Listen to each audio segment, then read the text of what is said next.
The practice of magical evocation. The magician will certainly find it useful if an example of a genuine evocation is given here, for in no book written up to now will he find such an exact description of an evocation in accordance with the universal laws. As far as the general setup is concerned, it is left to the magician to make any small changes or additions here and there and to adapt it to individual situations and circumstances under which he intends to carry out the evocation. The best thing, of course, is, if he has available for this high purpose a special room which will only be entered by him alone. In such a case he should not even ask another person to do the necessary cleaning. A room like that will, in the truest sense of the word, serve as a temple. If the magician is in such a lucky situation, he is able to have regard to all laws of analogy, and he can furnish and adapt the room in the same way as the old magicians had their temples established, which had an altar in the east. The magician may, in accordance with the degree of his maturity and his religious belief, place on the altar a symbol of his deity, or he may set up in the middle of the altar a magic mirror, like the old initiates and magi did, and place on either side of it a candlestick with 7 arms and a censer between them. Formerly temples were usually embellished by 4 columns ornamented with various symbolic figures, each column representing one of the elements. The walls were decorated with pictures symbolizing various deities of the 4 elements. In the days of yore only such initiates, as were members of the highest social circles, could afford such temples.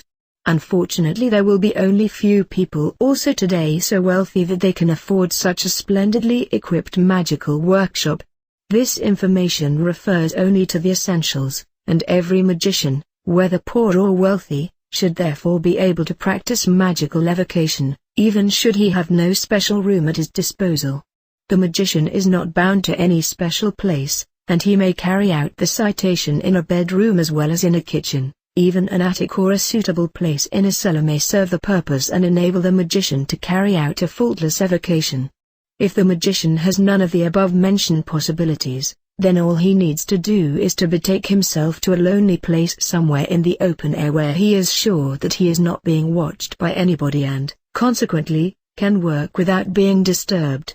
Of course, conditions like this cannot be taken into consideration in detail in the description, and every magician should know best how and where he may carry out his operations.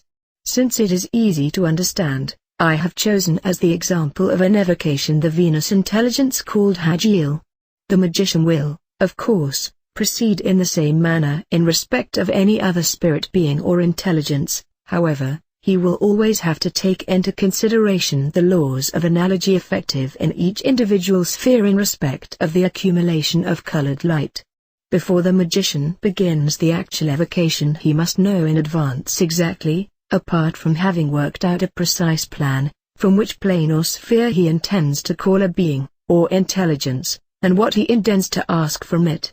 In Part 2 of this book, dealing with the hierarchy of beings, the magician will find a number of good, i.e., positive, beings of various individual spheres, a large selection, enabling him to choose the being, according to his wish, which will help him to realize his plans.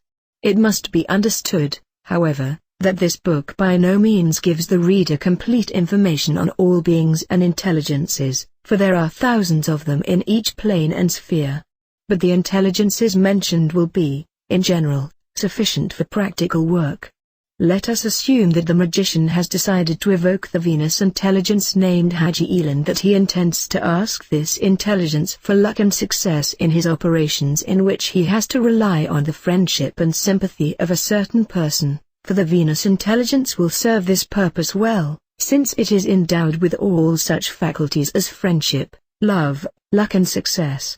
Before starting the evocation the magician takes a bath or at least cleans his whole body, for one should not evoke a being in an unclean state, especially if a high and good intelligence is to be evoked.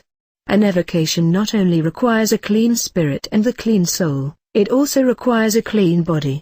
If it is not possible to bathe or to wash the whole body, the magician must at least carefully wash his hands. Everybody is able to do this, and therefore it must never be forgotten. When washing, the magician has to concentrate on the idea that all unfavorable physical and psychic influences run off with the water. Prepared in this manner, the magician takes his magical implements, one after the other, from their depository and puts them on a clean, preferably new, piece of cloth which has been kept in the depository especially for this purpose and which is to protect the implements from dust. Let us assume that the evocation of sigil is carried out in a normal living room. See that during the whole evocation you are not disturbed by anything, and, in order to evade any glances of curiosity, cover the windows carefully with a curtain. Then go and change your clothes, i.e. put on your magic garments, first your silk stockings, in cold weather your silk underwear, and house shoes. The evocation already starts with the act of dressing, for you must concentrate on the thoughts which are to do with the evocation only. So bear in mind that by putting on the clothes you are insulated against all unfavorable influences that may come from the universe or the invisible world. When dressing, you must be entirely sure that your body is not being influenced by any being, whether good or evil. Then, after having dressed, this meditative attitude of being completely insulated and protected must be maintained. Then put round your waist your magic belt and be completely taken up by the thought that you are the sovereign over all elements, the master of all powers. Finally you put round your head your magus band or put on the magic headgear with a feeling of true relationship to God, and that not you as a magician, but that God is actually carrying through the whole operation. You must unite yourself with the divine principle inside you in such a way that you have the feeling that you are the deity itself. Having done all this, you are able to go a further step in your operation. You light the magic lamp, which, in our case, must fill the room with a light green light. Set the magic lamp in a place round which you will be able to draw the magic circle or hang it up in the center of the room. This does not mean that the lamp must be exactly in the center of the room, though it would have the advantage that the whole room gets an equal light. Your next task will be the setting up and impregnation of the magic mirror, if you like, of 2 magic mirrors. In this example instructions are given for the use of 2 mirrors. One mirror is to bring about the materialization of sigil in the physical world, the other is to keep off unwanted influences. Being conscious of the fact that not you, but the deity is carrying out the procedure, you create, by the help of the imagination, a great sea of light in a wonderful emerald color, which, also by imagination, you accumulate from the whole universe into the mirror in a manner that the whole surface of the mirror is taken up by this color. The power of illumination of the condensed green light must be so strong as to illuminate completely the room in which you work. At that moment you must have the imaginative impression that this accumulated light is actually a power matrix, a fluid, which can almost be seen by the physical eye. In any case you must have the permanent impression that you are moving about in the room in an oscillation of green light. This is the way to prepare, magically, the room for the being to be evoked, and in a room like this there will be no more obstacles for the being and it will feel the atmosphere of its own sphere.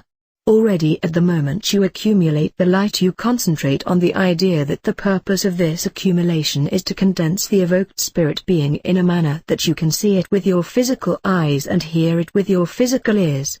The stronger your imagination, belief, will and conviction, the better condensed and truer sigil will appear to you.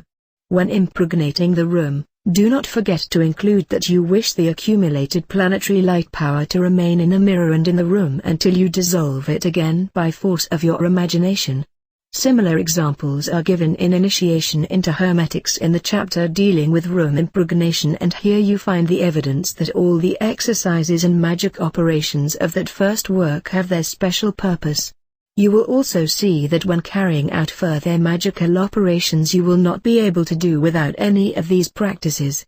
If you have not actively gone through the exercises of the first book you are unable to get into conscious contact with any spirit being outside you, or of materializing such a being.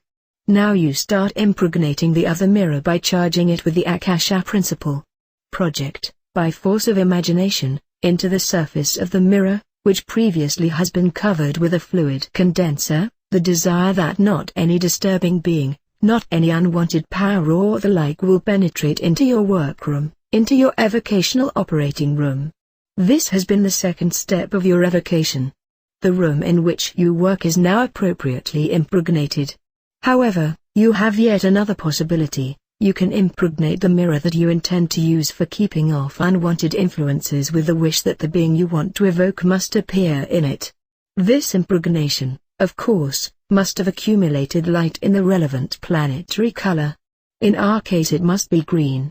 Now take a piece of blotting paper and cut into the shape of a heptagon. With regard to the various spheres, the blotting paper must have the following shapes: for the sphere of Saturn a triangle, of Jupiter a quadrangle, of Mars a pentagon, of the Sun a hexagon, of Venus a heptagon, of Mercury an octagon, of the Moon a nonagon. As far as the Earth zone or any other zones are concerned, the round shape of the seal is to be maintained. In its middle, draw with green ink, or what is even better, with a green-colored pencil, the seal of Hagiel. See picture below.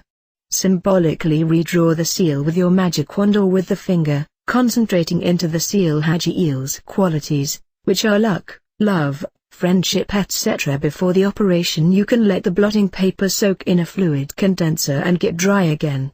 Moreover, you must concentrate on the idea that this intelligence is allied to the sign and will react to it at any time, and be always willing to perform that which you, the magician, want it to perform.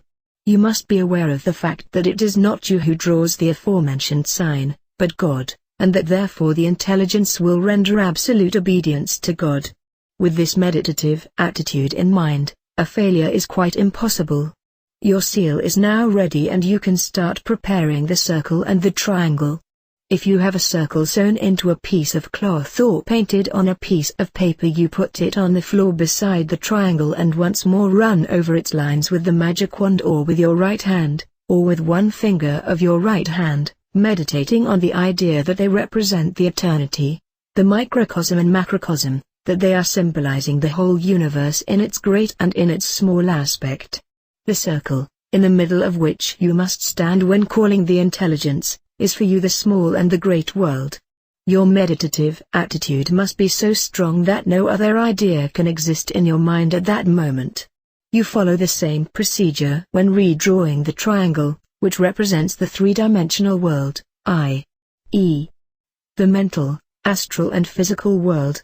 In order that the intelligence you intend to evoke should appear not only in its mental, but also in its astral and physical shape, you must include this wish when you concentrate on your meditative attitude towards the triangle. Your imagination at the moment of drawing, i.e., redrawing, the magic triangle is as important and essential as the drawing, i.e., redrawing, of the magic circle. The magician determines the shape and the range of effectivity of the intelligence that is to appear. If he omits this, Hagiel will only appear to him in her mental shape and will consequently only be present in the magician's mind. The manifestation of Hagiel would not succeed, not as far as her appearance and, naturally, also not as far as her influencing power is concerned. If these preparations are finished, too, you put the triangle in front of the circle and place the seal prepared in the middle of the triangle.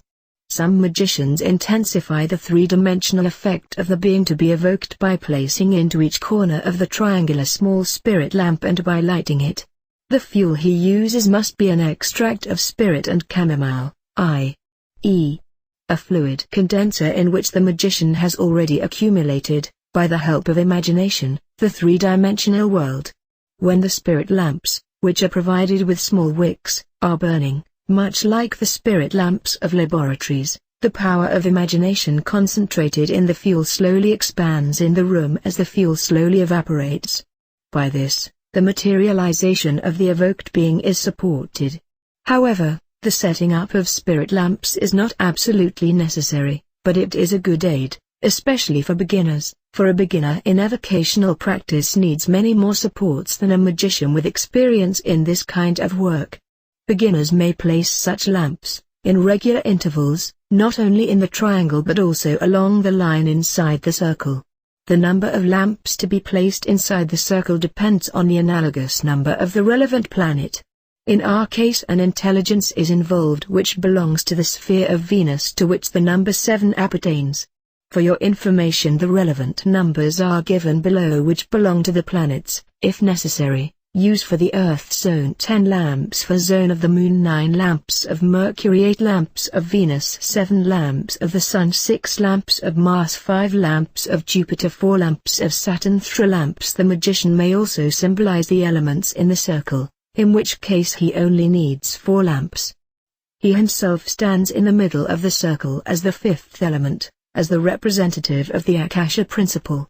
When setting up the lamps, the magician takes into consideration the 4 cardinal points and places a lamp in the east, west, south and north side of the circle.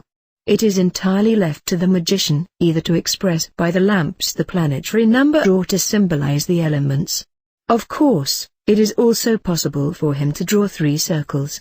In the middle circle he puts 4 lamps, as the symbol of the elements. Into the external circles he places the number of lamps analogous to the symbolic number of the planet from which the being is to be called.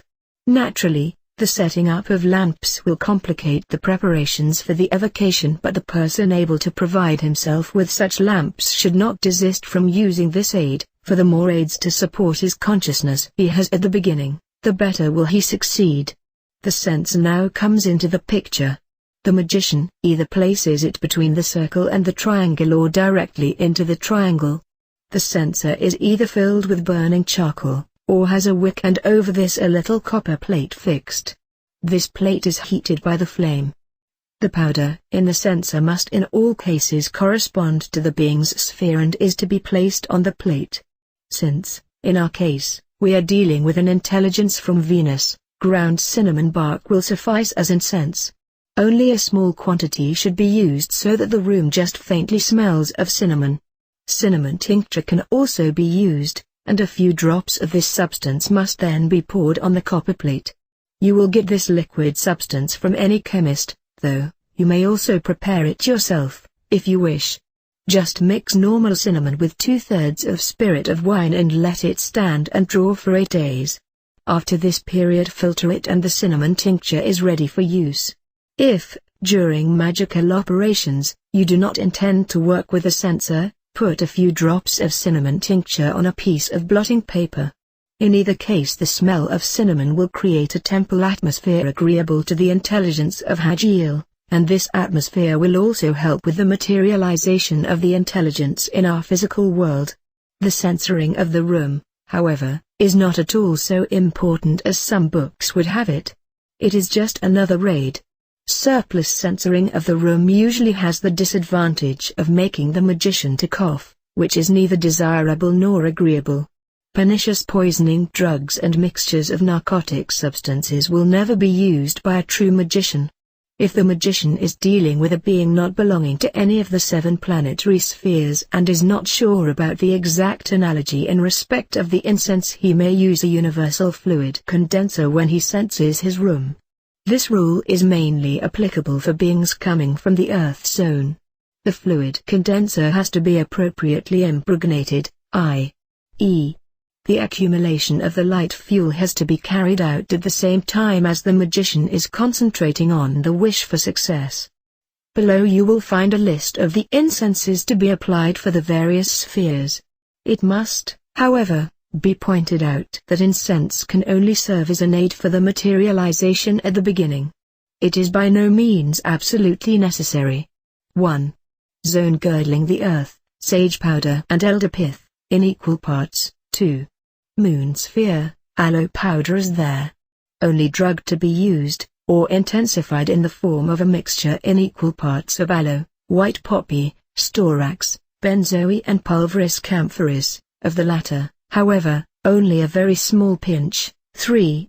Mercury sphere, use mastic as the only incense, or, as an intensifying mixture, equal parts of mastic, incense, carnation blossoms, aniseed, juniper wood, chamomile blossoms and valerian roots, everything in pulverized state. 4.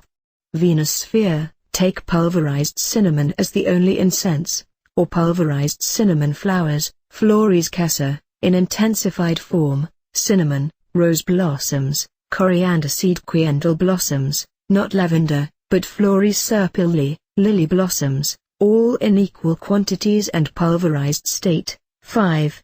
Sun sphere, as an isolated incense use sandalwood powder, as an intensified substance use a mixture of the following drugs: sandalwood powder, myrrh, aloewood powder, incense, saffron, carnation blossoms, laurel leaves, all in equal quantities. 6. Mars sphere, as an isolated incense pulverized seeds of onions may be used sec, as an intensified substance use the following mixture: seeds of onions, leaves of stinging nettles, grains of mustard seed, hemp seeds, rue leaves and peppermint leaves, all in equal quantities and in pulverized form. 7. Jupiter sphere, use as an isolated incense pulverized saffron, and as an intensified incense take a mixture of saffron, linseed, roots of the violet, peony blossoms, betony leaves and birch leaves, an equal quantity of each in pulverized state. 8. Saturn sphere, as an isolated incense use pulverized black poppy seed, as an intensified incense take a mixture of the following in pulverized state and in equal quantities: black poppy seeds, willow leaves, rue leaves, fern, cumin, fennel seeds. For all other spheres a substance in form of a universal mixture will suffice: church incense, myrrh, storax, benzo and aloe, pulverized and in equal quantities.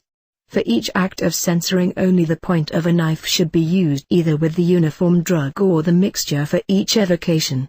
It is not necessary to fill the room with dense smoke, it quite suffices just to have the smell of the relevant drugs.